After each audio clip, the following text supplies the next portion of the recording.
And then we do this thing where we go into a game that I have to win. If I don't win, I'm gone, guaranteed. If I lose, well, if I lose, I'm out, guaranteed. If I win, I have a shot because I have to win again. I keep this because I figure any draw is live. I have a turn 1 and a turn 2 play, and a Hellion Crucible for turn 3 to pump if I have to. Then turn 4 and then turn 5, I have that as well. I mean, if I hit anything, it's live draw at this point, though. Like, even if it's just ramping into a Hellkite, getting in there, like, that's pretty good. And I know it's humans, and the Stromkirk Noble is great against humans. So I play the Noble. He plays a land tapped, says go. I attack with the Noble after a minute. Oh, I play the Chainwalker first because I figure he's tapped out. Order of things don't matter none. So I swing in, hit him for 1, make a 2/2. He then plays a Sun Petal Grove, making an Elite Inquisitor, which, mind you, cannot block this. Rather, this it can't block itself, but it also can't block this. So what happens here is this thing would have just ran into this and died. Pretty sad. Or I could attack with this, gets through, becomes a 3/3, and I kind of leave this back waiting for him to like die of natural causes apparently. But this could just outrace it. I could just leave this back in case I draw something. I probably should have kept the Searing Sphere because there's these things with these two colors called Centaur Healers. And with aggro decks being so prevalent and 3 power and toughness being so good against those aggro decks, there's this thing where they're going to be in the sideboard. They kill zombies, they kill red deck wins, they kill a lot of things. But you know what I say? No, I want to get in the damage right now. So I burn them, get in for 5. In retrospect, should have held on to the Searing Spear and hope I draw something else. Because what I do the next turn is so dumb. And it would have prevented me from doing that dumb thing. Actually, in retrospect, I shouldn't have done something else. That was probably the right play. Get in for the damage, get down to 14. The issue is he then gets back up to 17, and I have no burn. So I just go Ash Zealot, and I'm just kind of sitting here assuming he'll block the Ash Zealot, because why wouldn't you? It's a 2/2, you can eat it, instead of trading. And I remember, he has this thing in his deck that are humans, where this just says, hey, what's up, Chief? I'm just gonna, keep moving on. So if I attack with like these guys, he probably eats that, and then this gets in for 3, and then the next turn maybe these trade, and then I can start getting in with this. But this just sitting here, not a good thing. So it ends up dying.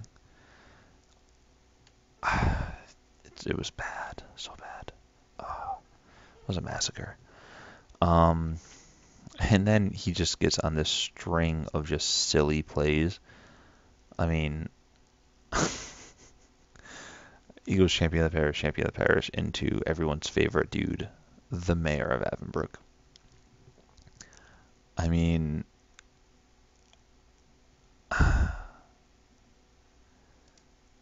how many games do you see somebody go from being at effectively 9 life on the if I attacked, and he didn't have a play that turn? He would have been at 9. Or no, he would have been at 6. Dead on board the next turn if he didn't have anything. And he makes 1 play, Centaur Healer. And I make 1 misplay, attacking with my Stromkirk Noble. Probably was a misplay. I'm still not entirely sure. Probably wasn't, but, And what happens here? I'm stuck here looking at staring down a champion of the parish that's a 4/4, a champion that's a 3/3, and a mayor that, as a 1/1, is still pumping these guys. Just wow. And no way of getting through, because I'm not getting through this dude. So I draw the Pillar of Flame, and I think, well, I can attack with him, and if he blocks, I'll, Pillar of Flame it. or I'll Pillar Flame this to get this and that, which was a, a very nice heads up play, because then this trades with this if he attacks and he doesn't have another Mare or a Fencing Ace or really much of anything really, really nice. That's a human, but I mean, if he's a Precinct Captain, and at this point it's basically just the writing's on the wall. I'm gonna walk away. I'm not even having a shot at backs, but hey, you gotta be in it to win it, and sometimes it's fun to, do things. I do Rip of Flames with the Firebrand, which allows me to get rid of these guys and get in for a little bit of damage. I have a land, so I don't have to trade it off for the Hellion Crucible. But I mean, small victories. I made a couple pretty good, trades in this match. But when a guy plays, champion, mayor, and just good cards really, and there's nothing really you can do about it. Good cards just exist. You gotta play around them. Here I just kind of get beat to 8. 2 power on the board. Again, it's one of those things that's like, what can you really do about it? Besides die. But, that's always fun and comforting. So I just kind of play that, and I'm just like, well, we'll see what happens here. And at this point, I'm just kind of waiting to see what happens if I block this, and this dies in first strike damage. And then this tries to get through. Does it lose its ability to hit the second time? Does it hit the second time because it's only dealing regular damage now? I mean, I don't know how that works. I was kind of curious, but he never gave me the option. And you can see where this is going. He's just going to play things, and I'm just going to rip bad things and die.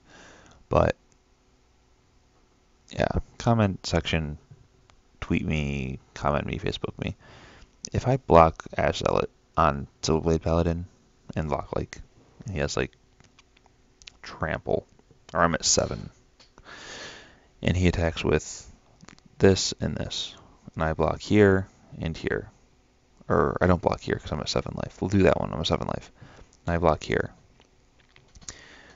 The 6 damage hits at the same time these things kill each other.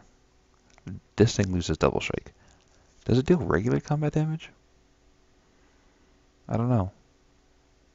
Can something getting first strike taken away from it after it's already dealt the damage but before regular combat damage is assigned? Does it basically get pseudo double strike because it had first strike and now has regular strike, and it's regular strike's turn to do damage? Just curious, I guess. A little curious. But yeah.